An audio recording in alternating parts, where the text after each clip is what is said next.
Hi, if you want to customize quick settings on the Samsung Galaxy S25, then as a first step, swipe down from the upper right corner to trigger your quick settings. From here, you can swipe this line down to check which features are now in your quick settings. And to actually edit this list, you need to tap pen icon, and from here choose to edit your quick settings. So here you can touch and hold your icons to move them, just like that. For example, I can reorder them just by dragging any icon up or down and so on. I can delete not needed features from my quick settings, for example, link to Windows.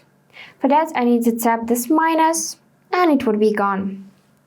Then you can add new features from this available buttons list. For example, let's add this one, take a screenshot.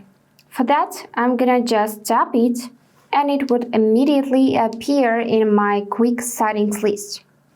And also don't forget to swipe left because there are not only one page but more, as you can see. If you want to reset your quick settings to like factory default, then just tap reset and here confirm to reset to their default order.